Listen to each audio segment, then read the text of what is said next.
What's up, Cold Ass fans? It's Monday. You know what that means. It's time to turn it up to 11.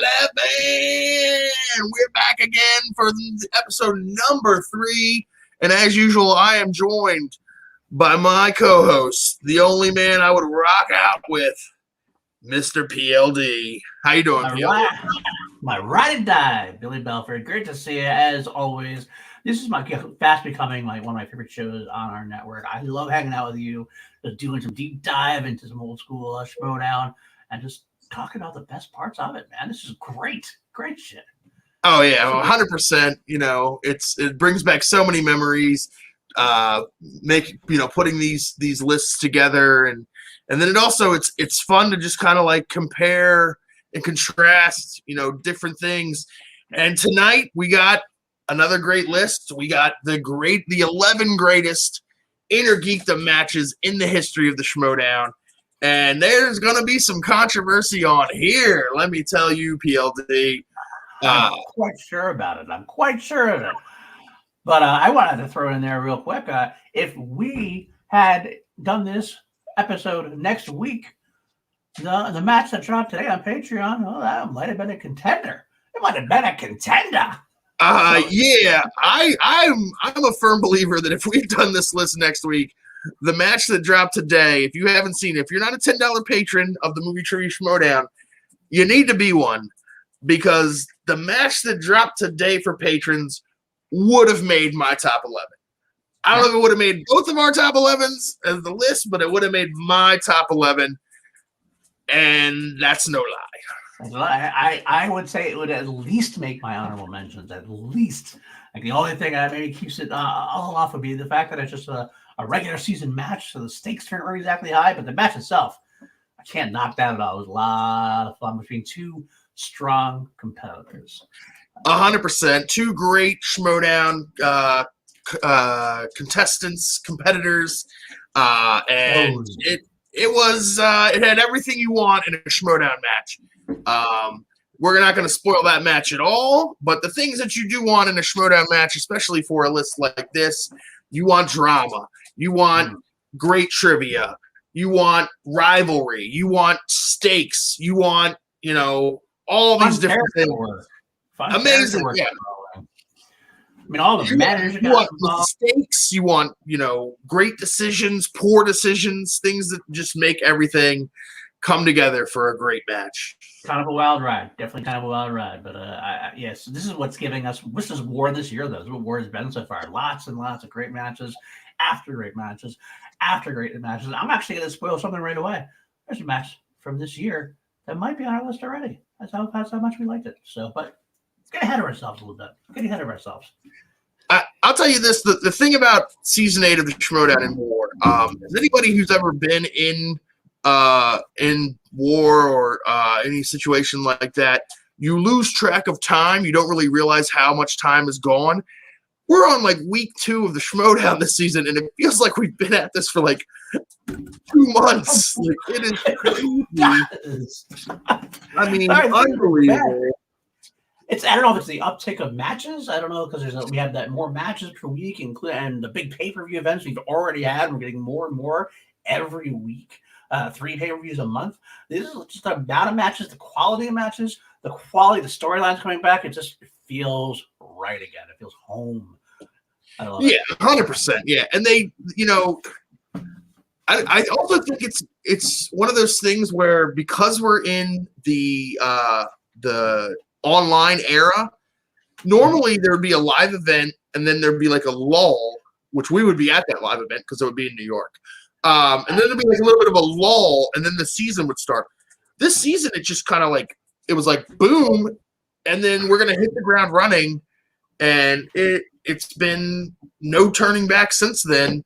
But we're not here to talk about this season of the Schmoedown per se. We're here to talk about every season of the Schmoedown. And again, we have 11. What's that? Well, let's be honest. I mean, this is the top 11 IG matches of all time, and he's only been around since 2016 or so. So not all the seasons, but a good short chunk of change. True, and the IG as a division got off to like kind of a shaky start as far as match quality goes in some of those early seasons. It really doesn't really kick up until that tournament, the first tournament they had, which is where, spoiler alert, that's kind of like where our list is going to start. Or not our list is going to start, but that's where the era of where our list is going to kind of cover is from that tournament going forward, because that's when the really amazing matches have happened. I mean, let's be honest, there was like the one fun rivalry back in the day was, we had Robert Meyer Burnett versus Hector Navarro. But I think we can both say without a shadow of a doubt, and this is no slight to them, that they really couldn't compete in today's league. As far as today's division, and as fun of a rivalry it didn't produce really great matches. Right. We did greatest rivalries last week, and the greatest rivalry, if you didn't see that episode, which you should go watch that episode, was Cushing versus Kalinowski, and a large portion of why that's the greatest rivalry is probably might show up on this list. I'm just saying, just might. But as always, Billy and I, we do a little like peek behind the curtain. We got this big Google document. We list these things, and we're like, these are the ones we think are the ones that immediately come to mind. We'll do some research. We'll give our own rankings, and then we'll come with a group ranking that kind of makes out of both of our lists to become one, so to speak. And of course, we always have to start with a few honorable mentions, because as much as it's so hard to do coming up with the top 11. There's things we want to mention. Billy prepared these videos, and that's the thing. We prepared these videos this week again. We didn't just kind of take them verbatim from their Crash promo. So we're hoping no copyright strikes this week, guys. Come on, no copyright strikes. So if you could all just do a little bit of crossing your fingers for us, we'll hope the videos play, and we'll get to talk over them. And I'm a little scared. So without further ado, why don't we just start with our honorable mentions list that we both came up with together? Yes, these are the greatest, the honorable mentions of the greatest Innergeekdom matches of all time. Okay, and here we go. And your winner, Brandon. Look at that. What a great match that was. Next one, beating Challenger loser and Chance Ellison, quality competitor. Brandon Hanna making his name in that Schmoedown. Yeah. Right from the start. I agree. Wait a minute. Oh, it's Brandon Hanna again? I didn't make this one on the list. Brandon's a hitman. Hanna just doing work. Greatest man alive. You didn't put some list for this. Brandon Hanna. This is exactly what we agreed on, Paul. Brandon Hanna is the greatest IG player of all time. He would have made the main list, but most of his matches are just him just dominating everyone else. So, what a star! Look at him destroying that loser Saul. Oh, wow! Going rogue is Billy Belford. I will admit the 5-way that he won, the original 5-way. I did agree to put on that list. But the rest of the list, I did not. That was definitely audible by Mr. Billy Belford. Will McLean knows what's up. Facts. That's right, Will McLean. That's all I have is facts. All right. Enough of that. But I will say that Hanna is a great player. I mean, as much as when he turned on us, I had to fight back a little bit, but he did. He did that one match. Was a great match and honorable. We should actually mention some of the actual other honorable mentions we had discussed at one point. Before we do that, Paul, I needed to let everyone know he turned on you all, everyone else in PTOA. He never turned on me. He's been a true and loyal friend the whole time. Are you part of C2A or no? He turned on C2A. He turned on you guys when I was on my hiatus from C2A. That's what it was. He saw an opportunity because I was on my little sabbatical, and he took his opportunity. I got a love for it. Jake Yakavetta, we're going to cancel your pineapple pizza. That's what we're going to cancel. Get the hell out of here. That'll actually Also, Jake loves Tom Brady. We found that out in Live at the Roxy today. It was a very eye-opening Live at the Roxy today. Shout out to Roxy Stryer 365 today. That's right. And Jake, that was very magnanimous of you, Jake, to finally admit that there's a celebration. You celebrated. You gave Roxy a smile on her face because of her 365. Oh yeah, good timing for that, Jake. I got to give him credit where credit's due. What a magnanimous man you are, Jake. Admitting that Tom Brady's the GOAT and that you hate pineapple pizza. What a great day it was. That's right. Bunny's in the chat from Danny Cost Like Lost.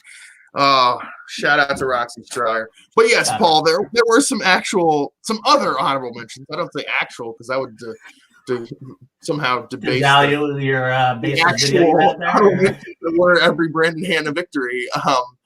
The two that really come to mind for me, or the one that really comes to mind for me, is the Jeremy Johns 5-way when he beat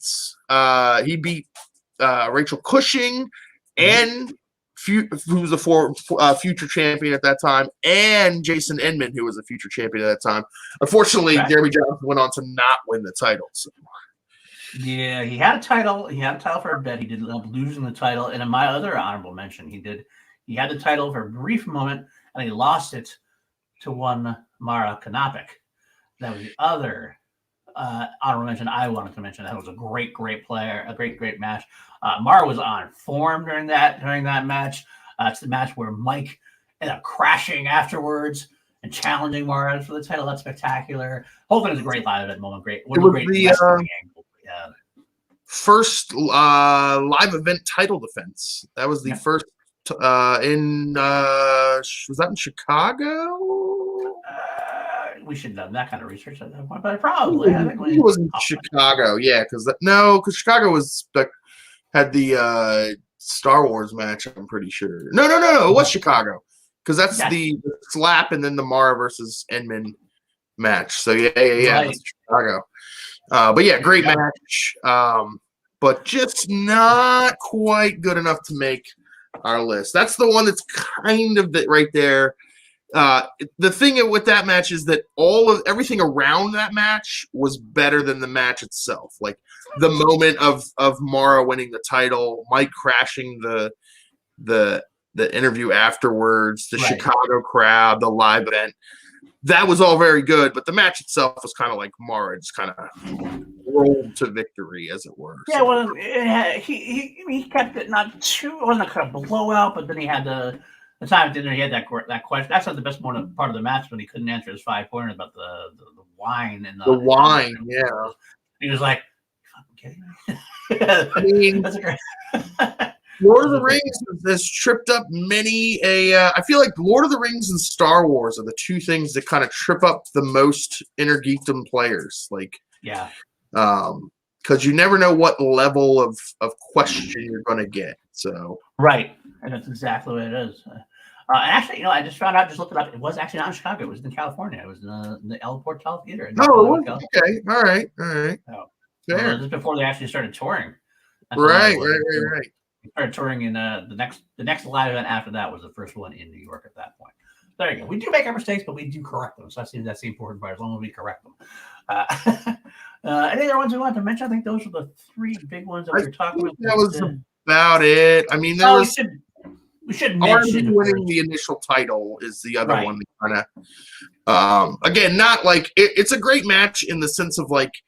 It's a tight match. It's a close match, but like the level of play at that time versus the level of play now, and even in the last couple of years, is just not quite the same. So, you win the title there, you probably get knocked out now. Like, and right. Burnett a couple of years later went on to have like the lowest scoring match in the history of the Schmoedown, I believe, but he lost it. I think we beat Tom Dagnino, but barely. It was like 7-5. I mean, I know it's not Innergeekdom, but.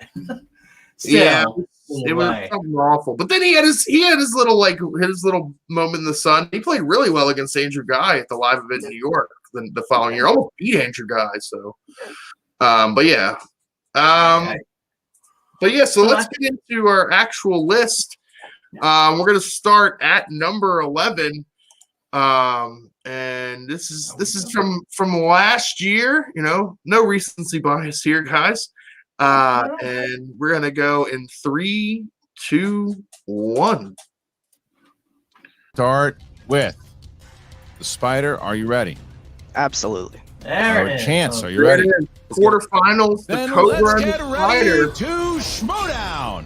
everybody, the hype train for Robert Parker rolling along. Film will you find yeah, the quote? It was Look at Chance Ellison that. versus It's the exactly 2 phenom seconds of before the I honk year. your nose and Everybody pull was your talking about underwear how Robert over your Parker head. was going to roll through everybody and face match at the end and win that title. And One of the better quotes we've ever asked. Because Yeah. he ran I into like it. Chance Just Ellison. use that quote. The hype train was derailed really quickly by Chance Ellison. 3. And Chance Ellison was 2, super impressive. Chance for the He had a- perfect He had round. a perfect round here. as we're Yes, about to Chance see hits a perfect round. And in round Parker 1. Gets a didn't have it. So answers Chance the has a bonus, chance here 3-point to lead on go Parker. up by and 3 points should he if hit you're his in the bonus Innergeekdom, 3 question. points can be a He needs to hit lot. his bonus question, You know, but he's it's got himself weird. a It can be 2-point nothing, lead. and then it can be Here's a your lot bonus. real quick. Chance, are you ready? Yes. Parker seemed a little shook a couple times. He Please, missed a couple Professor of James requests around Arnold one questions. in He felt a little shook at 2014 that point. Kingsman And Chances was ready Secret to Service. pounce on it and roll through it. Mark At Hamill. that point. For 1 more point, Yeah. Chance Ellison. And it's, sees you know, the himself with a Innergeekdom in the 3-point last lead going 2 into round years number. has gotten so hyper specific Wonder and Woman. hyper Aries that says he I mean, we're going to actually see the it in god of the war. match. He is the god of what? Parker's 3-point question was 2 like more points. Chance crazy. Ellison I thought it was has an crazy incredible hard. round there, fires himself up by And then at 12 5 was points. like, In I thought a Harry very Potter and the gettable Goblet of question. Fire. So, Right? yeah, And Deep he says Morgan, Parker's Neville great. to read that I've ends never up seen so much helping hype for a Harry player, in and the it's true. He tournament had a lot of hype. you know, it's crazy because last year the hype was all about we the need Spider, the and it kind of Title fizzled of the book. right at this moment in this, you know, this tournament. He loses to Chance because of that, because of the situation with Corona. We didn't get any real second half matches in Is it IG. A, magical water plants of the Highland Locks? And then the B, hype Red train Screen began Advisors. for C, Nepal Adam plants of Collins. mountains. The Adam Collins hype D, train was Hungary much slower. swamp biology. You know, it wasn't like, I mean, because Parker got drafted. It is A for 1 point. And The Chris, dungeon we played a traded whole other up. round. We saw a lot more They knowledge, traded and 2 yet here draft we picks are, to get an 3 points extra once again, 3rd round separates the pick, I want Cobra to say. Yeah. from I want to the say that. Spartan. And they Yeah. picked, and that's when they The picked search for Spock. Parker, What is the name and of they the already had science vessel, Smets, and which is people were brought like, to investigate what? the What is- Jesus planet what? before Why? being destroyed But they were by like, the oh, we're just going to go win the IG tournament, That which is sounded correct. good. Parker Yeah. hits it. Fortunately, Gives himself a 4-point that's lead. not what happened. 3 points I'm left. very interested to Here see we what go. Parker does this year. So, Potentially. like, I mean, like, it's almost like this is his shot now. Like, it's been the hype has been What is the name cut down of a little the bit. celebration Now he has a that chance is to shine held without over as Christmas? much pressure on Harry him. Potter Let's see and what the happens Goblet of now. Fire. Yeah, again, he didn't get a chance. No, he never got a chance to redeem himself last year. Right. So, had his which chip on his typically you shoulder. would get, you know, you would get a chance to Fine. maybe redeem yourself. But here we go, chance to win. How hype is Chance right now? By the way, people in the chat, if you want to, like, let me know about the volume of the clip, make sure you can hear us over them and everything else. I don't want to overpower us. Yeah, I mean, this is when the chances, like the hype train for Chance started was here. He beats Robert Parker, but even still, like as we're possibly going to see shortly, like people are like, "Wow, he beat Parker," but that was just a nice upset, you know. Yeah. The hype train didn't really get going right away. No. Yeah, guys. But, you know, What happens? Hey, but you know what? You know what, Billy? One more important thing about this entire thing. We made it through a video and did not get copyright strikes. 1 down, 10 to go. You know, keep on praying for it, everybody. And like I said, we're up to 11 without getting a copyright strike. and Dean, I'm hoping if that's what you mean about the volume, I'm glad. Thank you. Appreciate that. If it gets too loud, let me know. I'll turn down the clips as we need to. But without further ado, we should go to number 10. Yeah, we'll get right into number 10. If you thought the Chance Ellison train was starting, it's really leaving the station now. With that, we are going to start with Chance Ellison. Are you ready? Let's get it. Barbarian, are you ready? Whatever it takes. Then let's get ready Right. to Schmoedown. On, please. This And was starting with Chance. the for Barbarian round. hype train that everybody was on. Yes, first round Right. Chance and Barbarian. It's like you derail one train Yes, and then 9 you're points for about to run Barbarian, into another Chance one. Ellison has an opportunity here to go up It's by almost 2 why these should two he matches get this made our bonus list, question. I think, because Chance, it this was is part for of you that and only you. Are Chance you ready? run Listen. from last There you year. go. Both of them were just as In all the were as impressive as the 2003 other one. film Bulletproof Beating out Yeah. Parker. Based on the two rookies of the year lead candidates at that character point, known as the monk with alongside no name. Ben Goddard potentially, Italian but he fat. just stopped them both One in more his point, tracks. Chance Ellison. And 11 did to 9, it taking a 2-point. convincingly. What It wasn't like superhero he was the ever seemed subject really of a out of 90s it. He movie seemed and has the control alter all the time ego for the Kit most part. Walker? Is it A, the Shadow, Yeah. B, Steel, it's C, one of the those things Rocketeer, where like D, so the he runs Phantom? into Parker, who Phantom. everybody That expected is to correct win for the 1 IG point tournament, Steel. and he All knocks right. out he knocks Final him out question here of the for tournament. And then Chance. now he has to play the Barbarian, who everyone was at that point was Indiana talking about Jones who in the could be the Last player of the Crusade. year because he Right. hadn't lost Did yet Henry in any Jones match. Sr. know that Elsa Schneider was a Nazi? And it was just Chance. That is correct for You know, 2 it's funny, points. we talk about Chance Parker Ellison being battles through, super has a little hyped. bit of a rough second round, still fights through with multiple that was choice and saves Chance himself with a when he 7-point first lead came in the over league. the Barbarian. Still Yeah. He was strong 7 points there.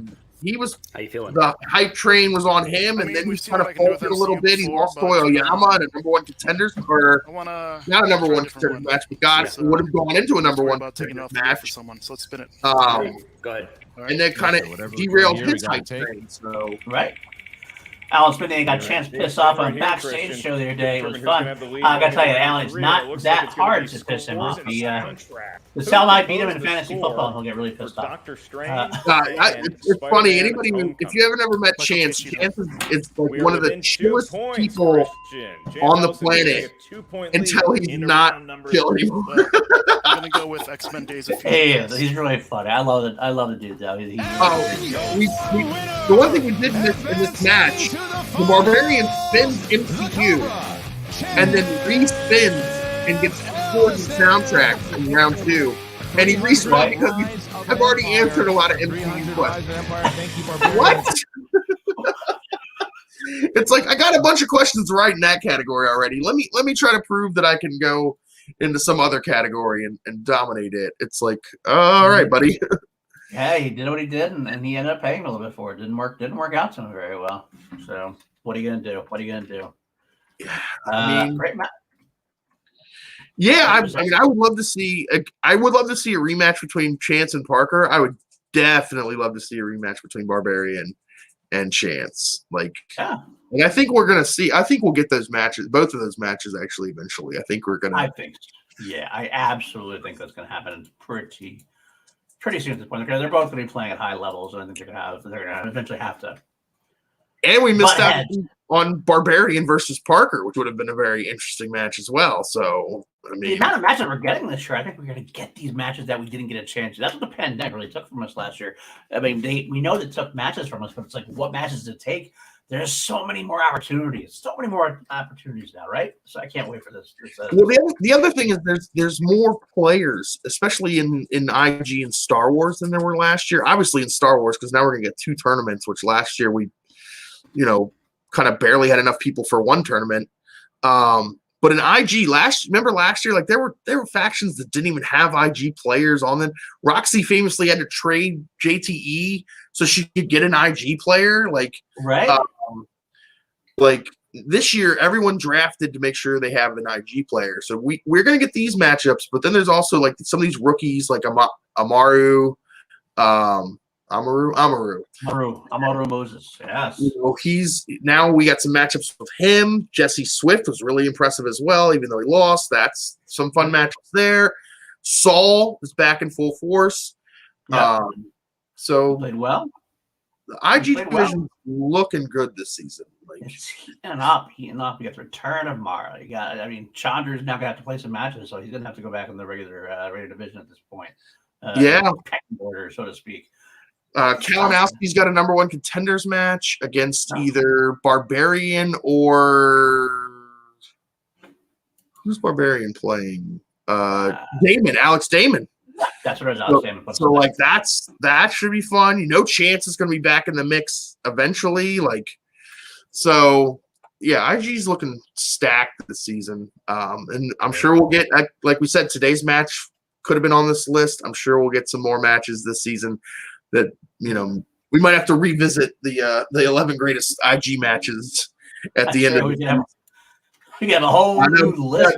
He's not facing Chandru. Mike's facing the winner of Barbarian and Alex Damon. So Chandru's got to go back to the back of the line, because you have to have more than two defenses get you an automatic rematch.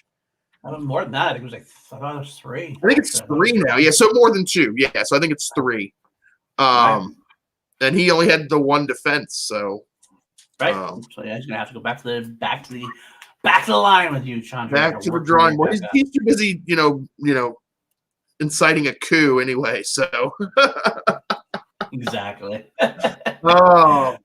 But enough of the chance train. Let's get on to number 9 on our list. Number 9. And here we go.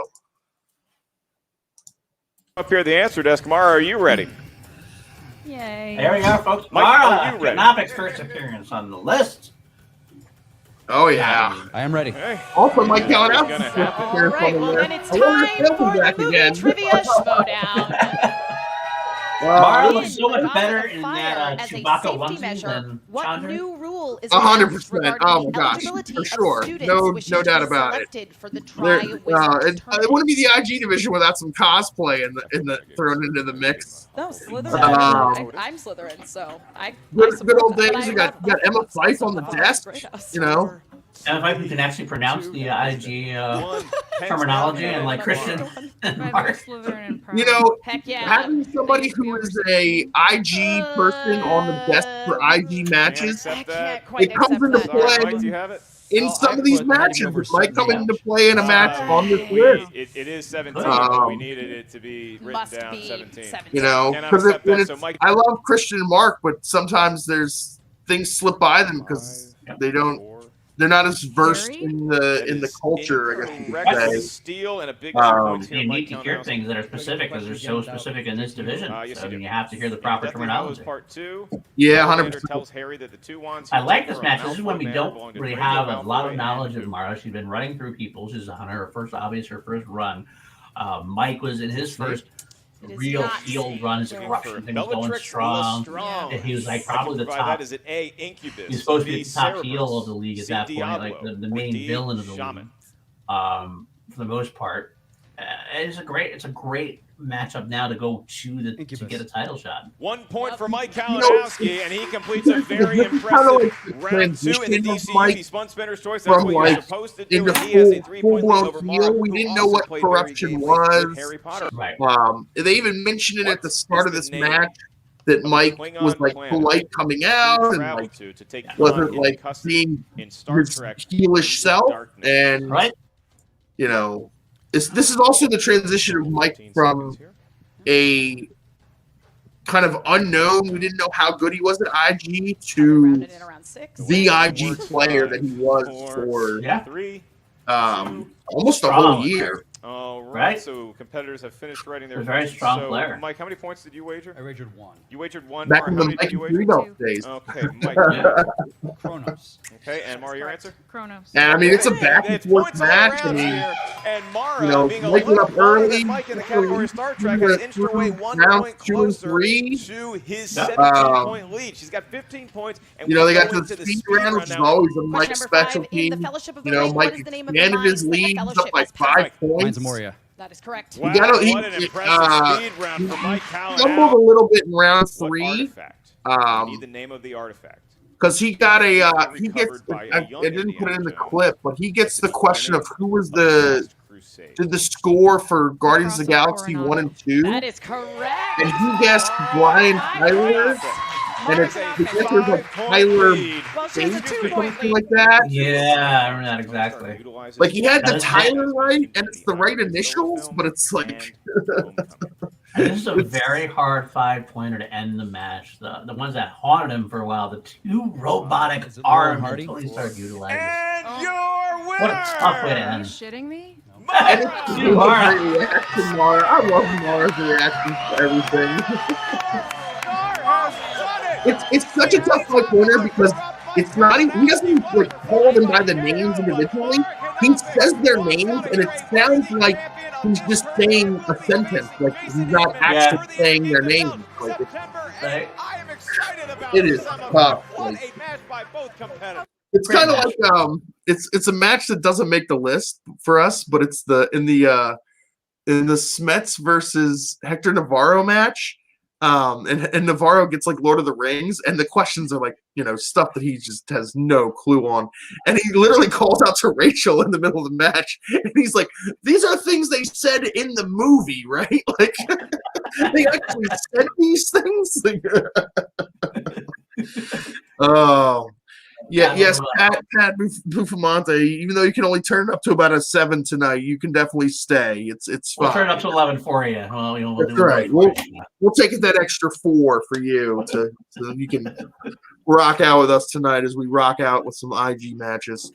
But that was also the start of the rivalry between Mike and Mara, and it was the coronation of Mara as a threat, because she beats Rachel Cushing in the semis, then she beats Mike, and really people didn't think that was going to happen. So absolutely. And then of course that's coming when again Mike beat her later on in the championship match, the Spectacular, which was kind of the end of the Mara era. The Mara era one, first Mara era, Schmoedown, where she made this great comeback at this point.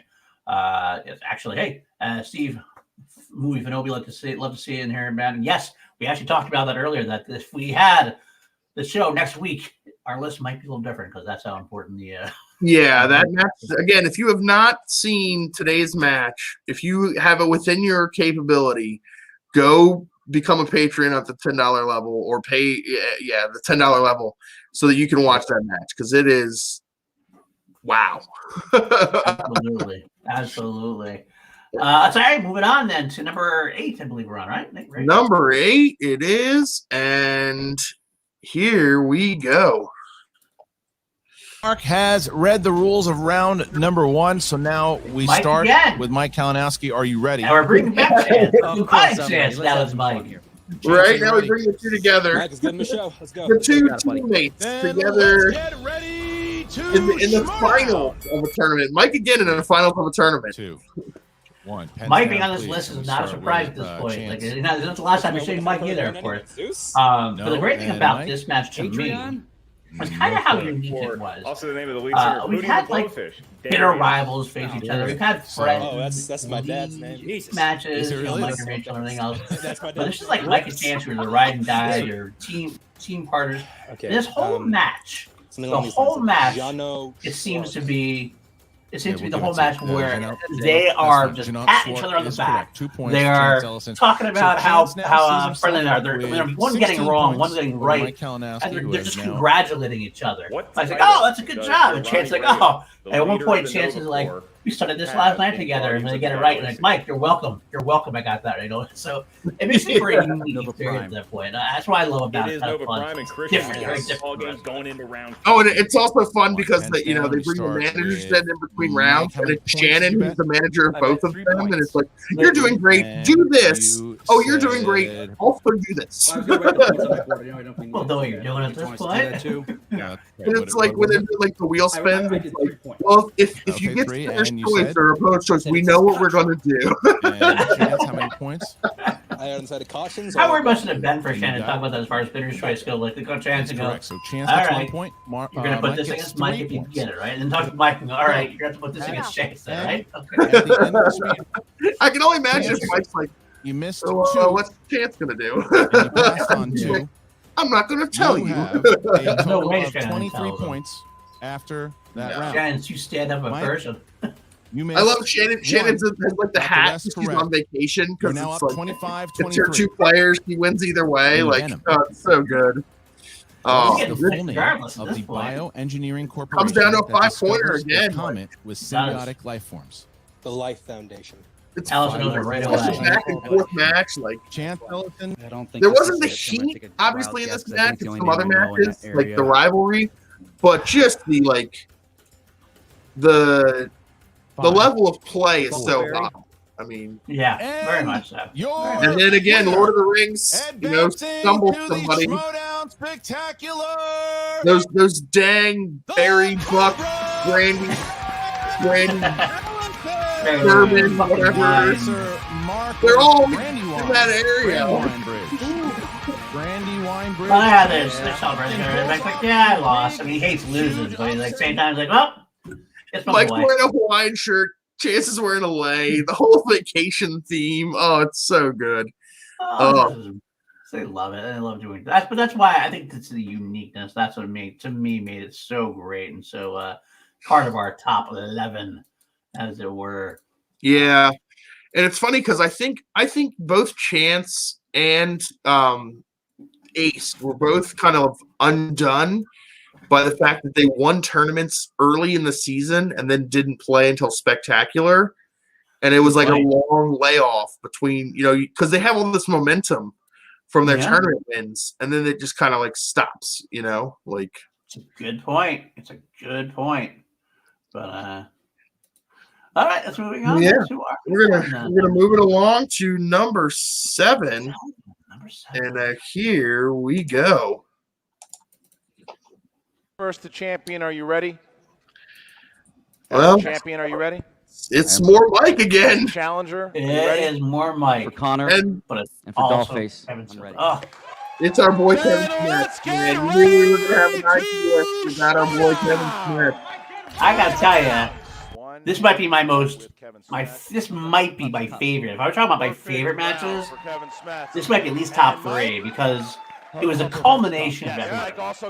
The culmination of the Kevin Smith story. Right. It's stopped by Kalinowski, the famous "Don't Stop Peter" moment, and then you're like, "Oh, can he do it?" And he calls his shot, comes back, goes perfect, knocks him the fuck out in front of a large raving audience who's chanting his name. I love the story. He was supposed to turn heel. He's supposed to turn heel at the end of this match.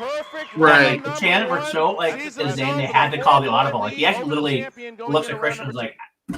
Well, it's because Mike basically gave the speech that he was supposed to give. Right. Because nobody knew what Mike was going to say. Because Christian just lets Mike do his own promos. Because Mike knows what he's doing when it comes to promos.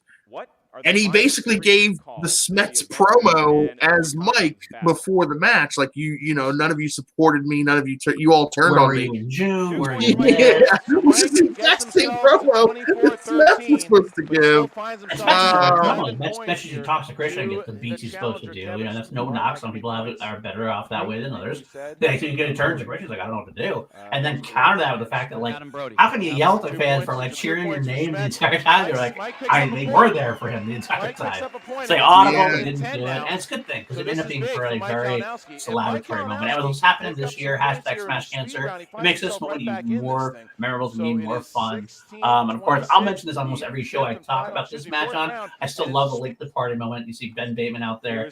You see Kevin Smith running up with the belt. They both got their belts together. The culmination of the Action Army coming together. Action Army, because Kevin Smith is really a son of the Action Army. Han Solo. Yeah. The only thing about this is the list of the greatest Innergeekdom matches of all time. And everything we talked about has nothing to do with this match. It all has to do with the promo, the story, the moment, the culmination, the redemption. This match was most interesting about this match is Kalinowski is a historically slow starter in IG matches, even in title matches, especially in title matches. But he always makes his move right around round 3 and then into the speed rounds, and he makes this big comeback and wins, or comes close to winning. Yeah. Kevin Smets shut the door on it. He even told Ben Bateman that he did not want it there was a chance for it to come to a Don't Tell Peter moment. Right. And he didn't. Happy to be slaughtered there. Movie Finobi, the only answer. Yeah, Movie Finobi, $10 super chat. The only answer is some guy. Ed Harris. Good night, all. Also, Godzilla versus Kong will arrive soon. Oh man, I'm excited for that. I'm very excited. I'm just excited that movies are back and that I'm excited for the Snyder Cut, and I hate the Snyder Cut. So I've heard good things, actually. I'm impressed, but Wes, that's actually a good point. To a degree, I was there. The Army, we were training, and I wanted Smith. I was very much a Smith boy. I was rooting for Smith so bad. But even watching that match, I'll even bring it back a little bit story-wise. We saw him in the expo. They had the Fed Expo beforehand. They were like signing stuff, taking pictures. I took my picture with him and Shannon. And he kind of seemed a little off even then. He kind of seemed like, I don't know if it was like a nerves or he wasn't in his right mind or something. He seemed a little bit lacking something. Like, I don't know what it was. But they had that little scene on the stage, race stage they had there, and the little war and everything else. Then once the match started, Mike came out, or once the thing comes, Mike comes out very low key, delivers the promo like the one we were talking about, but it was a very low key promo. It was like I was like almost struggling to hear him, but he was doing it purposefully because it was just very matter of fact, like deliberate. All the while David B had walked out with Corruption, like rocking the hell out of the theme, which was very cool. Yeah. Which is it's kind of like interesting, the difference between his entrance at there versus his entrance versus Rachel Cushing in San Diego. Yes. Because his entrance in San Diego was very upbeat, it's very high-fiving. But again, that's pre-Smasher, where I think Kalinowski turns heel, and a lot of the I'm a fan of heels people migrated to Kalinowski, and so he was getting all those cheers. Well, then along comes Kevin, Smets and Kaiser, who are in the beginning they were supposed to be heels as well, and a lot of those heel fans who were Kalinowski heel fans with the mystery of Corruption and everything that was going on with that, they then migrated to Kevin, and I think that's what caused a lot of the tension between the two of them. But like you said, he gives a very low-key, almost monotone promo when he's talking about all the stuff that's going on. And then at the end of the promo, he gets in Kevin's face and he's like, we're not friends. Right. He's like, I'm gonna smash you. Right. And then Kaiser almost tries to get in Mike's face, which again, Kaiser tried to get in Mike's face at the expo when Chance fell, which was not supposed to happen. And it was definitely the closest to the line of is this real? Are they really gonna fight? And then Mike leaves the stage immediately after the match. Well, that's what I was gonna say. What I was saying is I went into this match I was so rooting for Kevin Smets because I was Kevin Smets we also said before, he's Action Army. I wanted him to win so badly. I was cheering for him when he's kicking ass. I'm yeah. But even as I'm cheering, the more the match went on, I just kind of actually started feeling bad for Mike. I started feeling oh, Mike, it's spectacular.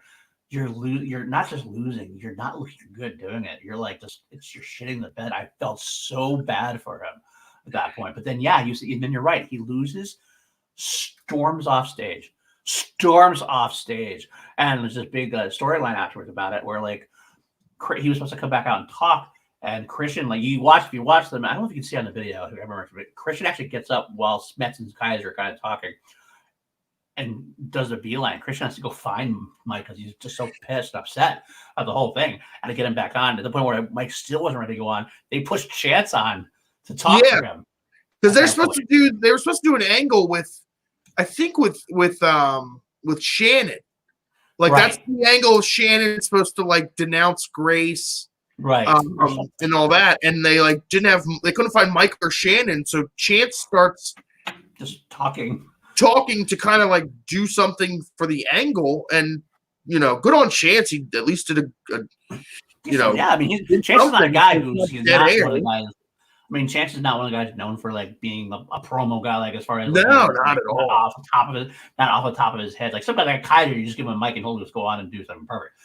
Chance is a guy who needs to prepare, and he's gotten better at it too. He's gotten better at it. So he was just thrust into this situation, nothing to say, and they're he's got to say something. There's no script, and we kind of talked about it earlier with Mike, where he's kind of allowed to. He doesn't have a script. Mike's allowed to. He gets the framework of what Christian wants, and he fills in the blanks.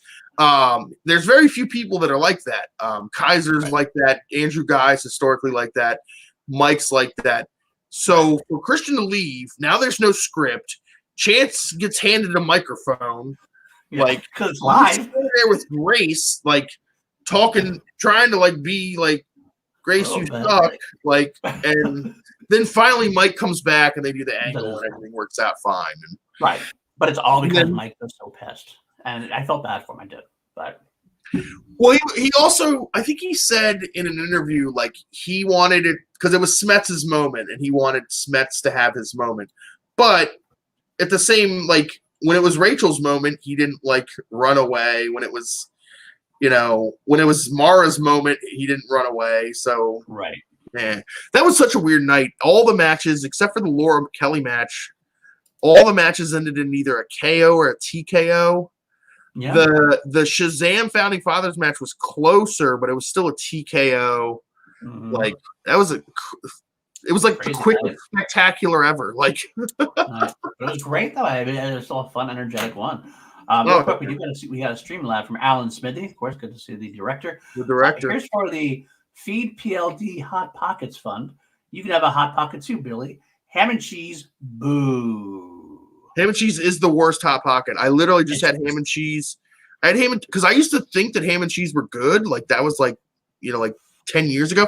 I had some last week that were the ham and cheese. It is garbage. I don't know what happened. Like, when they changed all their formulas, ham and cheese went from like A tier to like D tier. D tier. I agree. I fully agree. Now, the Italian meatballs or the pepperoni with the garlic crust. Pepperoni ones too. That's good stuff. Those are That's good too. So, I just got smart and put garlic on top of their crust so that it soaks up all that grease that normally is there. So, exactly. Call to Hot Pockets. That's right. That's 100%.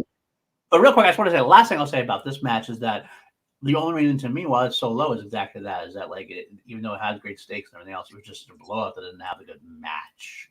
Oh, sorry. Oh. Boy, I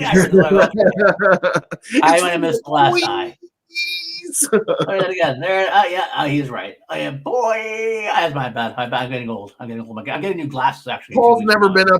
There's never been a boy. He was born an old man. He was born middle aged with that weird mustache on his face. And I just thought there were exclamation points. Oh well. Sorry, Alan. Boy. I mean, it's like we say. Like, there's always matches that could be higher or lower on the list. This is a match that this could be your, like you said, it's your favorite. There are some people who could say this is the greatest IG match ever because it's such a dominant performance. But again, like, there's other people who could say this shouldn't even be on the list because it's not the match is not good. Like, but Kevin was perfect. Kevin had a great match. The reason why I say it does go on the list is because of all the other times that Mike was able to like right the ship and overcome the odds against really good players like Cushing, and so Kevin called a shot. He called a shot and went perfect. How can you not reward that a little bit, right? Little bit. So that's a weird. All right, glorious, Billy. That's what Sean thinks. All right, fair enough. All right, let's move on to get out of here with that shit, Sean. Our number 6. Yeah, number 6. Here we go. Smets. How you feeling? Back to Kevin Smets. All right, and back to Kevin Smets. A controversial match we got going on here. Then let's not full of controversy. This is the Chandra. What do you got? Post Don't Tell Peter Kevin Smets against the Rise of Chandru. The Chandru train was chugging along. Smets was trying to right the ship. You will give the people an he beat some guy. Who did he beat? Oh, he beat Brandon Hanna, right? No, he lost to Brandon Hanna. Remember? We saw that match. Then he beat him to get here. I don't know what you're talking about. I don't know. That was a fix. The fix was in. There was some shady bullshit going on. Gotcha. You get Star Wars questions about Vulture droids or Gold Leader or Yellow Bravo. There's a controversy right there. 2 more points. That is this is the controversy, and it's funny because at the time I thought it was a bullshit challenge because I was like he corrected himself. Other people have corrected themselves before. Kalinowski famously says first contract and then changes to first contact. Smets actually like butchers some guy's name in a match. The match we just saw, he says Brenmer, and it's. He has to spell it. But the thing I noticed is that he says Ariane. Did answer incorrect. And it's the video is on that Chandru and Smet. But then it cuts to Rachel Cushing. You can see her face. She makes a face, and that's when Chandru corrects it. Yeah. And that's why it's like, yeah, you corrected yourself after you saw Rachel was like, it was an incorrect answer. Yeah, exactly. And that's what happens. It's all part of the game. Another one that's different another question. famous What? butchering, of course, is the old Team Action. And Giancarlo Yeah. Stanton. I mean, Okay, what was the correct answer? Well, also the Walter Matthau is the same thing. So, but it's funny because so they overturn it. Right. So Smets gets a question to steal. Right. And then this happens. For the steal. What spell does Harry find written in his potions textbook, which had previously been property of the Half-Blood Prince? Sectrum Sempra. And that's when all the Potterheads in the Schmoedown group were like, that's not how you say the spell. It's the same mispronunciation. Like, how is he getting points? So he added an R, basically, what it was. It's not Sectrum. I think he added 2 R's. I think it's what they are. Like, a lot of emotions were on that pitch. because they were actually saying that Chandra's pronunciation was closer to the correct pronunciation of the name than Smets's was to the spell. Like, but at the end of the day, it's all over. Also, at the end of the day, it's a 4-point swing though, so it is like maybe it goes to sudden death, but Smets gets the win, goes on to face Kalinowski at Spectacular in the match we just saw before this, and good stuff. But that match, though, honestly, is really what validated Chandru as an IG threat, because he loses his first match, the triple threat, then he beats like some not the best competition. He beats like I think David Moore and Warfather in a 3-way, which he wins really easily. And then he wins like another match against somebody. Like, he had a few wins. Then he beats Brandon Hanna.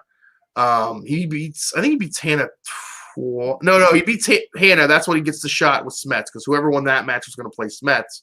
Right. But people were kind of like, we don't know how good he really is. And then almost beating Smets is when people were like, holy smokes. Yeah. Like, and Weston Wade, I thought Chandru beat Smets. He beat him later on after for the title this year. Which did not make our list because it wasn't a great match. Kevin didn't have his best match at all. He was not in a great headspace. He didn't have it. He didn't have it. He fully admitted he didn't have it. It's kind of one of those digital things. Online too. It's kind of like, I mean, we have digital matches on here, so it could be, again, some people might think it's a great match. We didn't think it was that great of a match. Also, we don't like putting Smets losing on the list too much. Absolutely. We didn't have one when we had to. But Smets is, especially that way he lost, the kind of thing. And Smets is one of those people, like you made mention of it, Andrew Guy, similar type of situation, that they kind of like thrive on having that live energy. Even live being in the studio where you're face to face with somebody you're competing with, somebody like that, digital really drags it out of them. So it's like, it is funny though, because you could argue that Smets' challenge is a little bit of a petty challenge. Like, he says Ariane, the answer is Ariana. Like, it's not like he said Dave and the answer is Ariana. Like, it's in the ballpark. Right. But Smets wins the challenge. Then Chandru does what I would consider a petty challenge in their rematch, and wins the challenge and goes on to win the match. So it was kind of like it almost came full circle. Almost full circle. Yeah. Hopefully we'll get that one there. Exciting to finally get a third down the road once he is smashed cancer. That'd be great. I want Kevin Smets in any match. So yes, I'll take Chandru Smets 3. The match that we always want that we're never going to get is Smets Cushing, but maybe one day. Maybe Smets could talk her into it. Maybe Smets could be like, I beat cancer. Can I play you in an IG match? Would he take that load to use that? Yes, I think. Yes, he might. Because I love him. I'd love him to do it. What? They've already done it, but you know whatever it takes. You know what would have been an amazing thing is if like we went to Houston like 2 years from now, and it's like Smets and Rachel in the ring together, like they never know who'd win this one, but let's check it out. Kind of like they did with Roca and Merle. That'd be exciting. That'd be so exciting to happen. By the way, another shout out to Kevin Smets. Kevin Smets actually mentioned this show on his Nerds and Suits conversation with Ben Bateman. So I appreciate, Kevin, that you're out there checking us out here and there. Appreciate that as always. Go up. Hell yeah. And I'm sure we'll get some more Kevin Smets on our list. You know, this is not the last we've seen of the Smasher. Right, the Smasher, and definitely if we read the list again in a couple of years, he'll probably be on some top ones as well. So hell yeah! All right, so all right, we're gonna move on to number 5.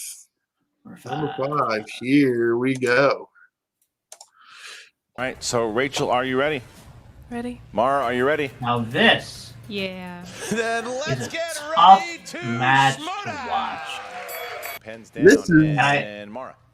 I think one of the only reasons this isn't any higher on our list is because it's so hard to watch, and you almost feel bad rewatching it. But it is. It's 100%. That's the reason why it's not higher on the list. Like, just watch her. There's arguments that this is the best match of all time. Like, and honestly, when you factor in what they were going through in real life, right? As much as it makes it harder to watch the match, it makes the accomplishment more impressive.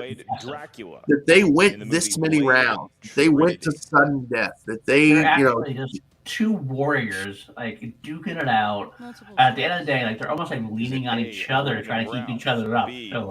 So like you feel them. They both are going to get to overtime. I get sudden death, and they answer questions wrong, and they're going right. But every time they get the wrong answer, the other one also got the wrong answer. It's like kind of like.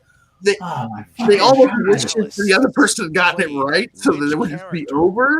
At the end, even that's what happens. Rachel's like at the end when she gets her final point, she's kind of like, all right, give it to her. I said Superman, it's all over. Finally. We were talking about it before the show, and I am 100% convinced that if Rachel had been at 100%, that she doesn't miss a few of the questions that she missed in this match, especially this one. Like, I think she gets this. It was just so emotionally drained and so physically drained as well. Like, and the same could be said from Mara too. She might have not missed some of the things she missed as well. So So, I mean, it's hard to say. Question 11 of sudden death. Question 11. They turned it up to 11, Paul. They turned it up to 11. Three. And, yeah. Pens down, Mara. Steve Rogers. And Rachel. I mean, the look on Rachel's face at the end is like, it's literally like she doesn't want to be there anymore. Fighting to the death, and they're like, oh, I gotta go, I can't handle it. Yeah. Oh, what a battle, I hate watching it, but it is a really good match overall.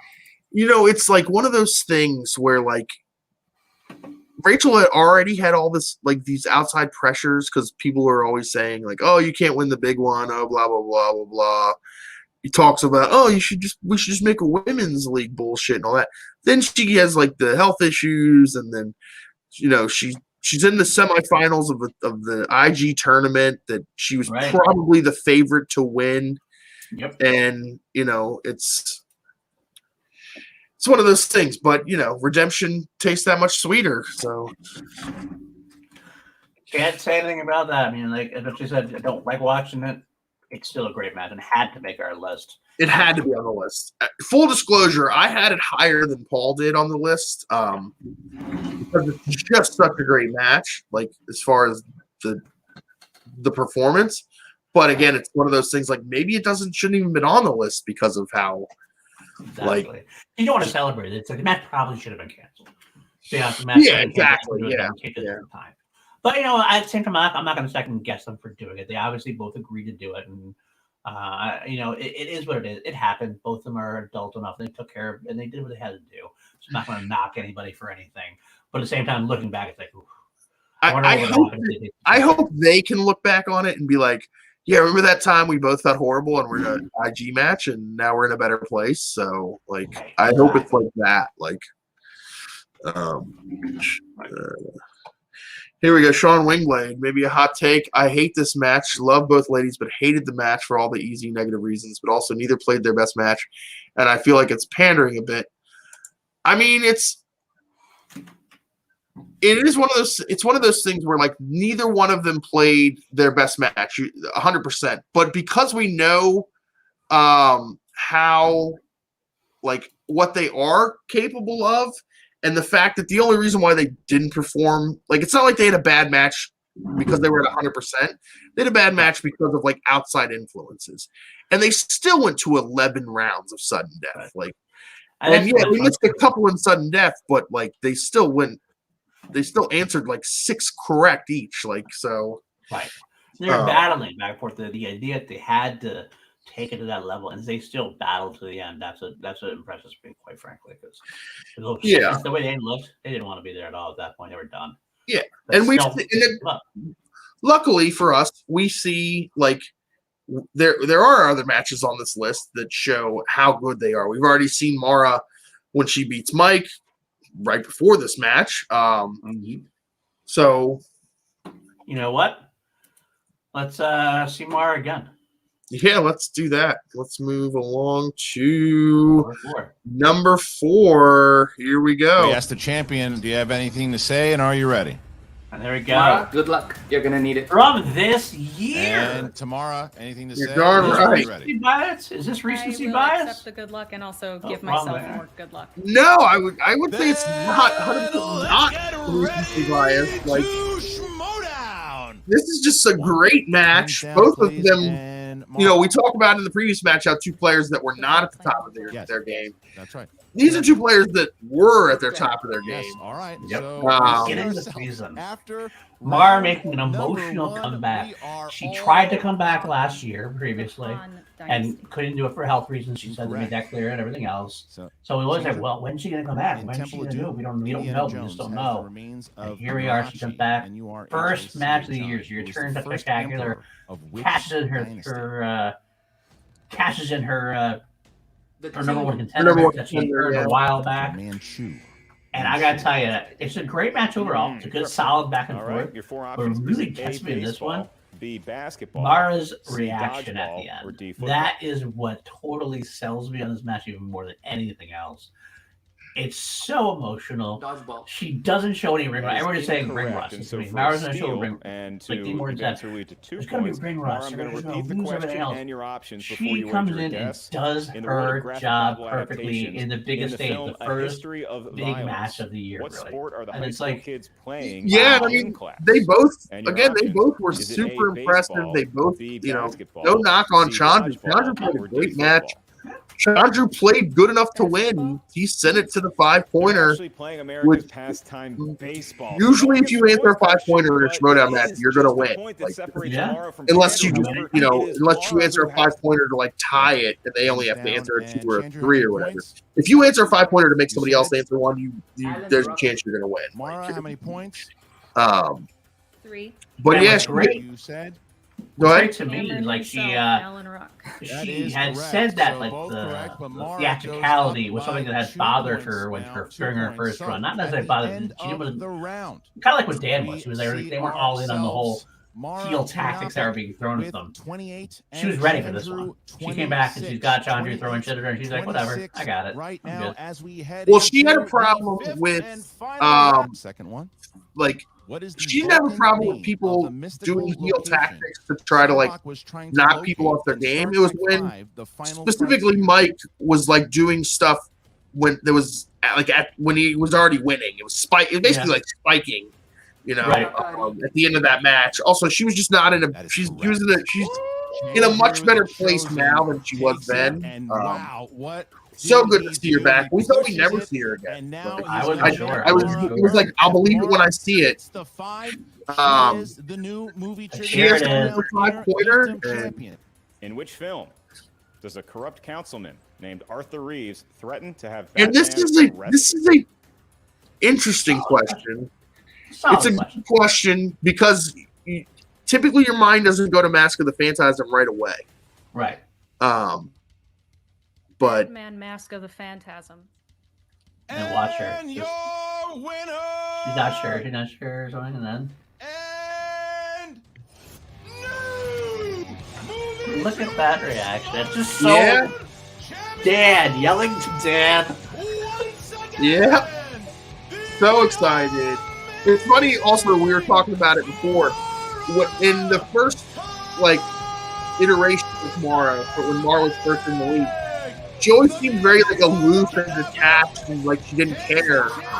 And then you see this where she's just so excited and clearly cares so much. And then we get Kaiser's great reaction. So great. So great. And then this line he's about to give. Oh. Wow. Unbelievable. Mara cannot be. Look at her face. Oh. New champion. Wow. This is where you comb your hair, Chandru, climb on that rocket, and fly to Mars. And think about what just happened today. Wow. All right, we're gonna drop out. We're gonna drop out Mara. I actually teared up with her when I watched it. I was so proud. Oh man, 100%. Oh yeah. What a sweetheart, and it's just such a great channel. And Chandru played the role. He played the villain role and did it well. But God, I love Mara. I'm so happy she's champion. It's also an interesting juxtaposition from when Dan won right online and Mara's comes in the room. So it's real so good. So wholesome, so great. Love Dan and Mara. Yeah. So great. I love them to pieces. Congratulations, Mara, on being the current IG champion. Hell yeah. Also, the inspiration for this list, honestly, was that her performance against Chandru to start the season was what inspired me to be like, we should do the greatest IG matches, because that was a great IG match. I like that. I like that quite a bit. I like that. That's great. All right.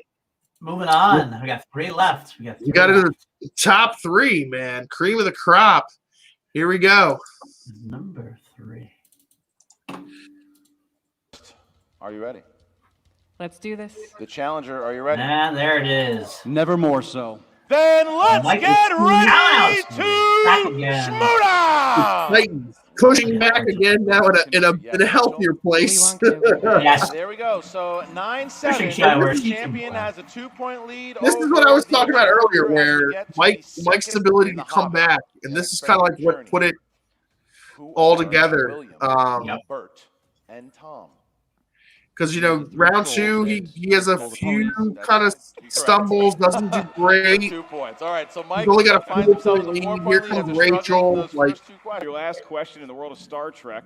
In Star Trek Generations, Captain Picard learns that now in this match, as opposed to their first match, or their first IG match, he didn't let her get too far ahead. Cousins, ex-girlfriend's She only had around 4 or 5 point lead. He cuts it to 3 here, and then this was the big moment here. And Mike goes 2814. And how many points? They spin DC, and it's like we have flip-flop. Rachel's got to be thinking, I know DC. DC's pretty much in my wheelhouse.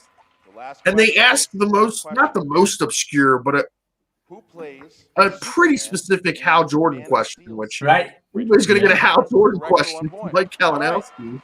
Mike Kalinowski wants to be Hal Jordan. The challenger is up by 6. 21-15. Speed rounding it again. Which film director plays Padme's handmaiden, Sasha? But Rachel fights back. You know? She does fight back, and that's part of why it's such a great match, the back and forth. But there it is. Daily Planet editor. And this is the reason why it's so big too. So I'm about ending reactions and emotions. Look at Mike right there, finally getting his due. Heroes in the '80s movie. Played Skeletor, Mr. Frank Langella. Well, he gets it back. He gets the title back. So. Yeah, gets the title back. Yep. He lost it. He lost it to Rachel. But he beats Rachel. Which had been like a big thorn in his side at that point. And here comes Shannon. Soon. Well, that was Shannon comes in. We gotta cut it off. But yeah, Shannon comes in. They get the kiss on stage, the dip. the crowd, that's where he's talking about the crowd is cheering for him. It's interesting how because Mike was coming up in the IG, but he was never really considered the top IG person. And then they have the tournament. Rachel loses to Mara, But then Mike loses to Mara. So people are like, well, Rachel's still better than Mike. Then Mike wins the title, but people were like, well, Mike got a title shot because Rachel couldn't play. Right. Because Rachel was supposed to play Mara at Spectacular that year. So it was always and then Rachel beats Mike. So it's like people were like the narrative was that Rachel was just better than Mike. Mike's never gonna beat Rachel. Even though Rachel beat him in sudden death, which we might see on this list. Spoiler alert. But this match, then that's why he's so emotional, because it finally proves that yes, he can beat Rachel. He is the best IG player in the at this point in the history of the Schmoedown. Arguably, yeah, absolutely. The first two-time champion. He is. Right. I mean, nobody can take that away from him. So at that point, he was the GOAT. He was the IG GOAT. He was great, and it's just a culmination of everything you want in the Schmoedown. Great rivalry, great matches, live events, scenarios, great entrance. Isn't this the event where I can't remember? Maybe I'm wrong. Isn't Rachel enter with the Shire music? Yes, the San Diego Comic-Con. Yeah, her and Clark coming in through the crowd. Such good moments. This whole thing.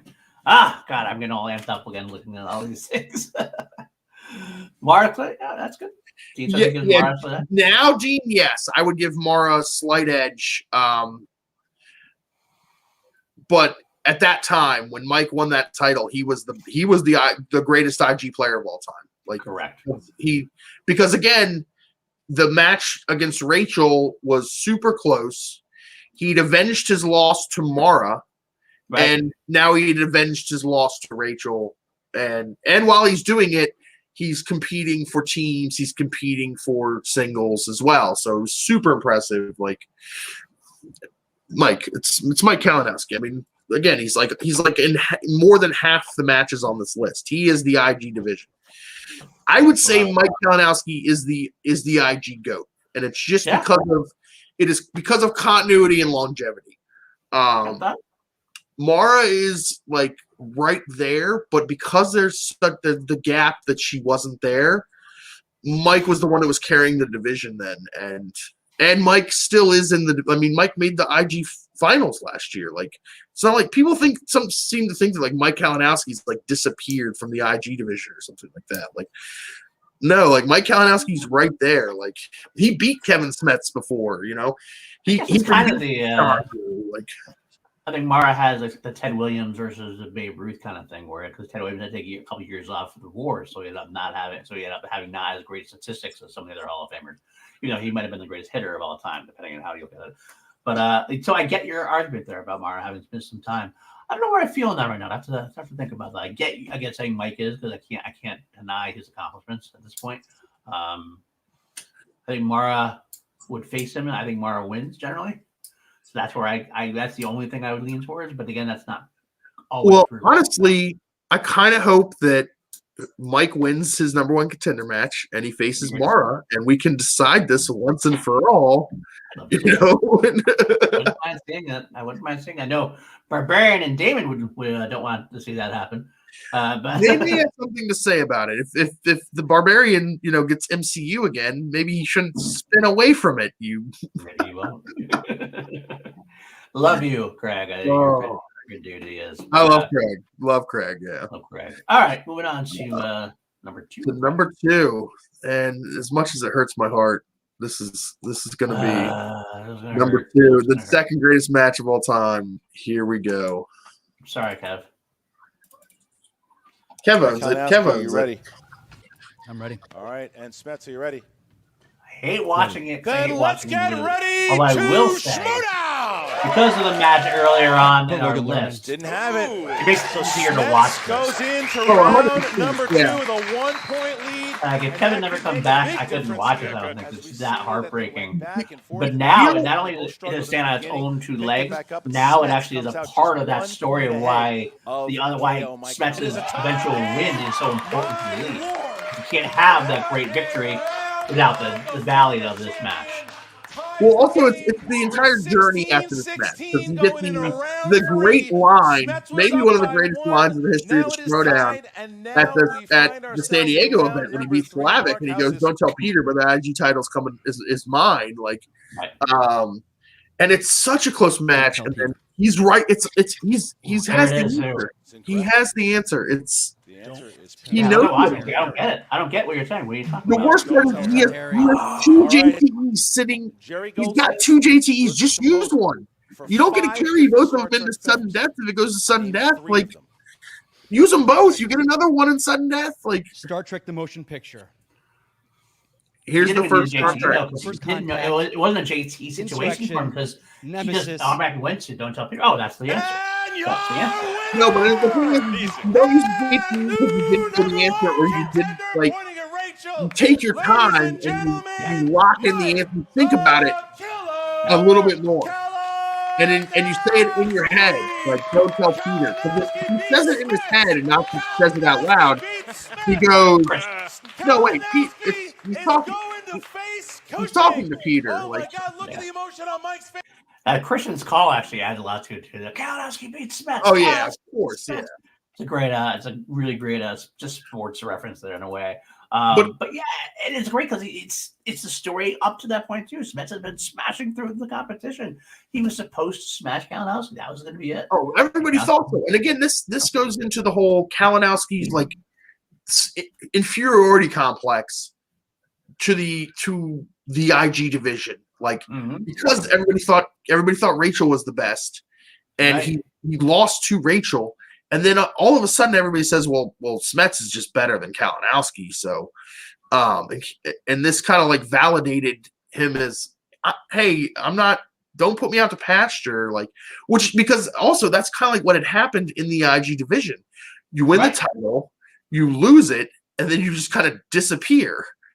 Because that's kind of what happened to Byron Burnett in the division. That's what happened to Hector Navarro in the division. That's what happened to Jason Inman in the division. Like, that's what happened to Mara in the division. So it's like, he's like, wait a minute, like, I'm still here. Like, let's cancel the coronation. Let's put the brakes on the Hall of Fame ceremony here, and then he had to answer a 5-point question, and it's a tough 5-point question. Like, name 3 movies. Anytime it's name 3 movies, you know it's going to be a tough question. Like, you got to pull a lot of information at that point. Yeah, and it's scores and soundtracks, which is the bane of many existences. Even players who are scores and soundtracks people have stumbled on scores and soundtracks. So yeah, absolutely. But let's cleanse our palate of that travesty and move on to the number 1. And if you know the IG division, you got to know what number 1 is. The greatest IG match of all time. So are you ready? Ready. Champion, are you ready? I'm ready. Then here it is. Ready to Schmoedown! Kalinowski, Cushing 2. Their first battle in IG. And again, we talk about IG matches coming down to a syllable or coming down to a letter. A letter. One letter ends up costing Mike Kalinowski this match. One letter, they can still be going to this day. And this is the other thing is, look, at the end of the second round, he's down by 8 points. This match should have been over. Right? Should have been over. And you chose? Bomb. Mike Kalinowski's correct. Get the steal, not the steal, but get the betting round. In a round that, honestly, Rachel probably should have been more, because I think it was Star Trek, and I think Rachel historically knows more. For the last question. Who does Tony name as CEO of Stark? Mike. Pepper Potts. Yes. Get to the speed round and tie it. Woo. I think speed round's never really been Rachel's friend. Comparatively, Mike tends to do better in speed round. In X2. I felt that way. I admitted is written on the Nightcrawler. This is an amazing pull by Rachel. So much confidence in it. Mutant freedom now. Like, she just knew it immediately. Do they fear? I love Rachel's reaction to Mike's answer here. You can hear it. Use and old age accept them, and all chance of valor is gone beyond recall or desire. 5, 4, 3, 2. Is it Eowyn? Yes, it is. Here, Dad. No. Yes, it is. Yes, it is. Ninko? There it is, though. It is. Rachel? Ninka? Wow, one letter. And there it is. Rachel Cushing. IG champion of the world. First female champion, or no, second female champion. First female double champion. Yep. Because she was the team champion at this point. Yep. It is amazing how that happened. It's honestly, it makes me sad that these, like, we didn't get more of Mike and Rachel. Like, I could have watched Mike and Rachel play 10 times, you know? Yeah, easily. I could have had them play 10 times. I'd still love to see her come back. I just wish Rachel would come back. That's pretty much what it comes down to. Rachel needs to come back because she needs to face Mike again. She needs to face Mara again. She needs to face Smets when comes back. Yeah. I would love to possible. see Rachel versus Chandra. That would even be a great match. Ooh, that's a great match right there. That's a lot of fun, right? And there's a little bit of like there's a little history there because she's on the desk when he says Ariane against Smets, and she's the one we talked about this. Me and PLD were talking about this earlier. Whenever you get an IG competitor on the desk for an IG match, it's very important because they're the ones that catch those like little mispronunciations, those little one letter off, and she's the one that caught Chandra's mistake and jumped on Smets challenging it, and she was probably even the one that was like, oh no, it's wrong, and because that's usually what happens is whoever's on the desk is the one that resolves the challenge, so 100%. yeah, Dean Morgan is about right. Chandra does have beef with everyone. Maybe not with Laura Kelly. I don't know. Kind of does still though. Laura was a little annoyed that he was the reason why Winston took her. So maybe a little bit still. Yeah, we talked about that last night on Call Live. So if you check that out, if you missed it, broke down all that with our girl Danny Ramirez, Danny's Conspiracy Corner. Frankie Alvarez on board in that one as well. Frankie Alvarez and Ferris Muthana. So it was an action-packed episode. It's almost as long as the Snyder Cut. Almost. Not quite. That's it. That's our top 8 IG matches of the history of the Schmoedown. Do you agree with us, guys? Do you not agree with us? Throw it in the comments, please. Let us know what you think. Tell us we're wrong. I mean, you'll be wrong for telling us you're wrong, but that's okay. We like to read it anyway. Tell Paul he's wrong. Let me know how right I am. That's how it goes usually. But yeah, Paul. In 2 weeks we have the 11 most shocking moments in the history of the Schmoedown, and that is going to be a tough one because there are a lot of shocking moments. And they're not all going to make the list, so I have to figure that one out. Oh, I gotta know about that. Oh If you yeah. guys have any ideas for that? Let us know. Shoot us a tweet. Shoot us a comment. Let us know what you want to see, and maybe tell us what your favorite or most shocking moment is. And also, while you're at it, tell us what else you'd like to see us do. Give us a list to count down, and we'll see if we can make it happen for you. 100%. Hell yeah! Shout out to everybody: Dean Morgan, Weston Iro. Everybody who's at Sean Wingblade, keep those hot takes coming. We're always here for those. Danny Koss was hanging out with us, Jake Iacovetta, Alan Smithy, the director, Brian Nussbaum. Everybody was in the chat. It was another Louis Kenobi. Thanks so much, everybody. Yeah. Paul, where can the people find you, sir? Everywhere. That's what we're talking. You can find me on this show every 2 weeks. You can find me on Shield Action on the opposite time with this guy here and with Danny Ramirez. Next week, actually, we're going to have the boat. Brad Gilmore, the chairman of the FCL. So we're probably going to be talking about the FCL next week. That'd be great to see. Oh, thank you. Hey, Jacob Blundens. Always great to see you. Thank you, sir. We got what else you can find me? You can find me on Action Industries channel with Ben and Drew. We're gonna be starting our Falcon and Winter Soldier review, just like we did WandaVision. We do Friday Falcon and Winter Soldier reviews, and then the rest of the weekend content with them. And finally, also PLD Projects. I do Scoundrels of the Force Sunday mornings at 7 a.m. Eastern for my European friends and fans. And of course, the FCL is coming, and I can announce that now. I'll be helping Brad do that. That should be a lot of fun. We've got our first match lined up, and that's going to be announced on the rundown, I believe. So take a look at that, and come back and hear from Brad next week on the show. Hell yeah.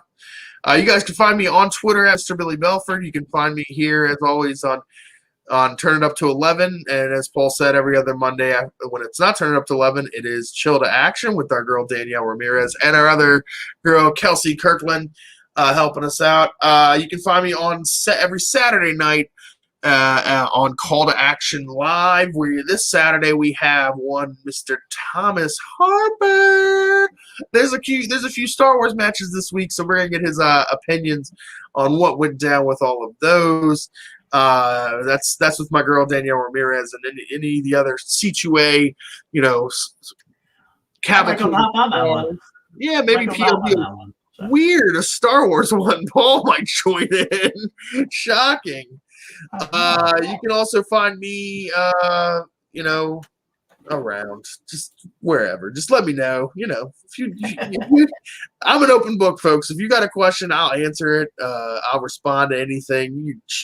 You hit me up on Twitter in the movie trivia Schmoedown group.